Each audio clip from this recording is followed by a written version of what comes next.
Now we apologize in advance because we can't cover all the modern decks as much as we would like to. We don't have 6 hours to do that, unfortunately. And they're all a lot of fun to talk about, honestly. They're all different and fun and cool. So we're going to cover a couple here that we think are going to get played this weekend. There's one for sure. Now, this is a weird thing that happened. At Grand Prix Las Vegas, going into that tournament, here's what everyone knew. At that modern GP that was Saturday, Sunday, everyone knew that all the best people were going to play Death Shadow. Grixis Death Shadow, copy-paste, best deck, not even arguable. And it did not top 8 that tournament, which is kind of wild when you had Owen Turtenwald and, excuse me, Joel Larson and I believe Pascal Maynard and just like the best people in the tournament all playing the deck, and like BBD, none of them top 8. So now the question is all of a sudden, like, is this deck the best deck still, Craig? Or is this a little overhyped? Because we just covered 2 modern tournaments, and Brad won one with Death Shadow, and then we had another one that was not won by Death Shadow, so is it the best deck? It is still the best deck. I think you can say that. Okay. You know, we were in Baltimore and we were talking about how open the format was and how that was kind of frustrating for a lot of players. And then we were in Charlotte after that, and we were talking about how the format was still open, but it was starting to consolidate a little bit. And I think Vegas is when you finally see what the metagame actually looks like. For a long time, we had been talking about how some of these other fringe decks, Affinity, we had mentioned Affinity several times as a contender for a breakout. And then you go to Vegas a week later after we had just talked about it over the weekend. Wins the tournament. Wins the tournament, some others in the top 8, just a huge splash. So I think we're starting to see people understand the Death Shadow decks and gun for them. It can be gunned for. I think it makes for a very good best deck in the format, but it can be beat, Matthias. Would you agree? I'm not even sure. Death Shadow's a great deck right now. And you go back to Las Vegas, yeah, Monty's winning deck list was Affinity. There was no Shadow in the top 8. But let's look more at the statistics on this. When you start going down the deck list in top 32, then Death Shadow, it gets its numbers, and it still may be the best deck here. When I'm looking at modern matches, both playing them and watching them here from the booth, it feels like the Death Shadow decks, whether they're Jund, 4-color, Grixis, are just one step above everything that's not playing the card.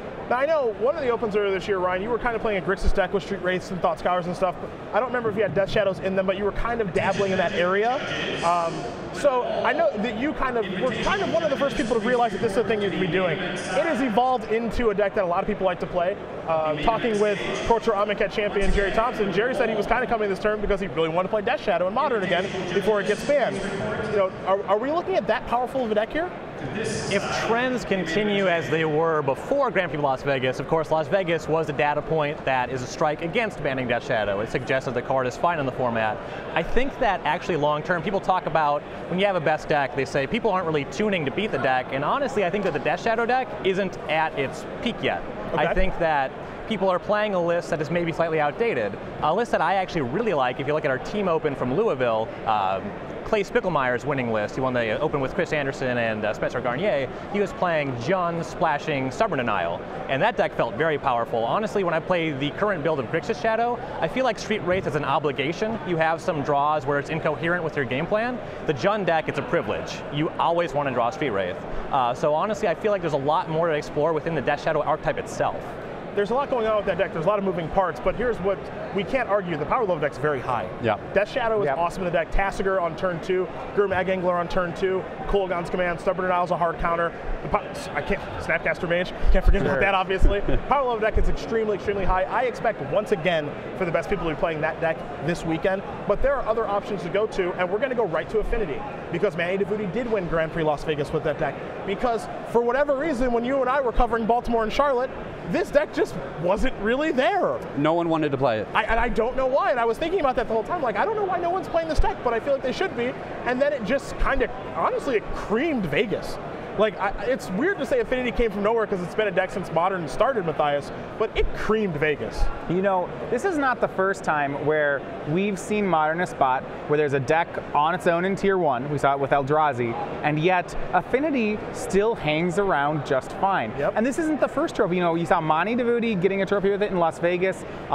You know, the team open in San Antonio had no Death Shadows on the winning team, but sure had an Affinity list in it. This is a really great deck. It's still definitely one of the decks you can play in Modern. I am a little concerned where Affinity is a deck that can sometimes be the victim of its own success because of how good the sideboard cards are against it. It did so well at Vegas. Yeah. And even the month before, that I'd be a little concerned about playing it this weekend. Especially if some Shadow players maybe go toward the Jund side of things, up their Ancient Grudge count. It might be a bad spot for Affinity, but otherwise a great deck to sleep up. Yeah, when I played in Grand Prix Las Vegas, Ryan, the modern Grand Prix, I played Fairies, and I didn't really have a lot of hate for that deck. I mean, I played a main deck Go for the Throat. Not very good against Affinity. Yeah, all right. Really good at killing Tassiger, really good at killing Gurmag Angler. I was there to mainly beat the Shadow deck, so I thought the best people were going to play, and all of a sudden, and this isn't taking anything from Manny to Voodoo or anything, but the best players in the room were all playing Shadow, none of them were playing Affinity, and all of a sudden you look at the top 8, you got Affinity destroying the tournament. Now, it's weird, right, because when you think of Affinity, you don't think of the most skill-intensive deck, but at the end of the day, you don't get more points out of the most skill-intensive deck. I take a point with that comment. Do you? Affinity. I think there are moments it can be very skill intensive, but there are sometimes you just go, put a Cranial Plague in my Ornithopter, you're dead. All right. You know, so you have those draws as well. That aspect of it, I think, makes it appealing. How do you feel? So what I think is really the big draw is that Affinity is good against the stuff that's good against the decks people are gunning for. If you expect a lot of Death Shadow and you have one-for-one removal spells, I don't care how many Fatal Pushes you have if I draw Arcbound Ravager, Cranial Plating, Etched Champion. This is really good against that. I actually played Affinity at the Team Grand Prix in San Antonio. I got paired against Eldrazi-tron 3 times. It's a bye. You cannot lose to Eldrazi-tron with Affinity. I had an opponent play turn 3 Karn, and it was just easy. You just roll that deck over. So that's really the strength of Affinity, and it's going to take the sideboard cards to push this deck back out of the format. So I ask you, Craig, are people going to load up on sideboard cards or not for Affinity this weekend? I think that Modern is still wide open enough that we'll see people just hedging. We'll see some of the really powerful sideboard cards coming out.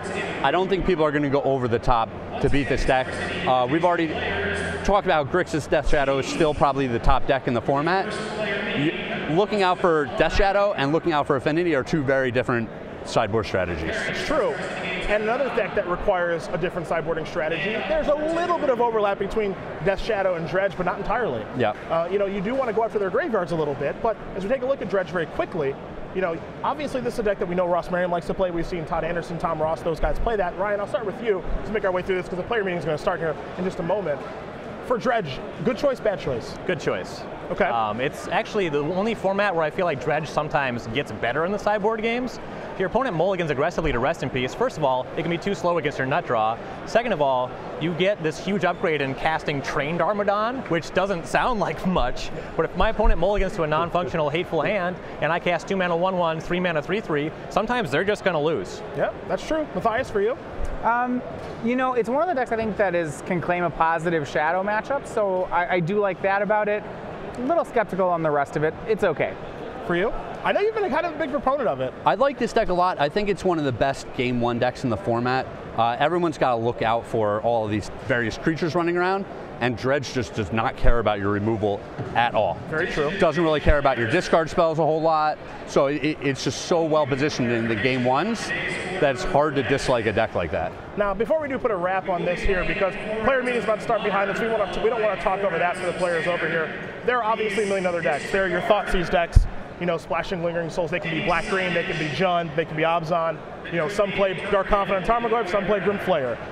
There's Abzan Traverse decks, and the deck that we saw Todd Stevens win with, Eldrazi-tron, super popular. It has some very good matchups. It has some very poor matchups, like Affinity, like you mentioned. We're going to be in a room here where, especially with the Modern portion of this tournament, where you can do what you want. As we know, because we've covered a lot of Modern here on the SCG Tour, if you know what you're doing with your deck, you can play what you want to play and be successful. That's some of the appeal. And as we do kind of a roll call here, we're going to make our predictions or who we think is going to win along with the decks we would play. You can do whatever you want in Modern. So what are you doing in Modern? What are you doing in Standard? And who do you think is going to win this tournament, Ryan? I'm going to play some Death Shadow variant in Modern. You got to claw that card out of my hand until they ban it. It just seems that good.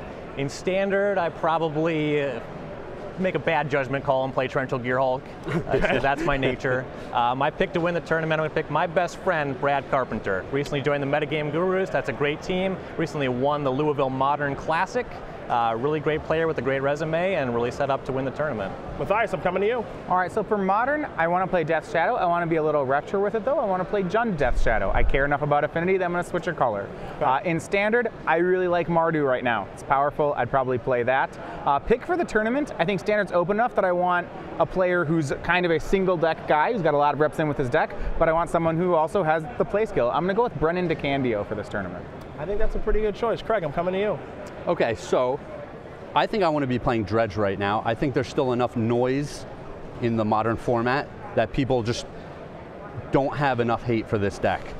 So I think it still has a big edge, and I want to be playing that. Standard, I would probably show up with a black-green Delirium style deck. I would have it be fairly aggressive with a lot of Planeswalkers probably, and just try to take advantage of the format that way. My pick, I gotta go with Brad Nelson. Okay. I think he's just too good to pick against. Right now he is. Like you give me anyone in the room and he's standing there, like how can you pass over him to pick someone else? It's very difficult. I'm about to do that, but it's tough. Sure. It's tough. Modern, I would play Fairies again.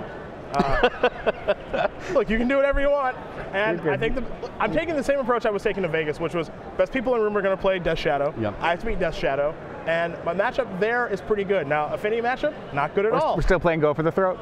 I might change a couple numbers. All right. I might change a couple numbers, all right? Maybe I'll play Ultimate Price instead. I don't know. I might change a couple numbers. But still that's only marginally better matchup. I know. I might change a couple of things there. But I was 10-2 in Vegas before I lost to Affinity twice and then a Death Shadow deck. So at the tournament, I didn't have anything for Affinity, so I got creamed. But I kind of expect that if I got paired against them.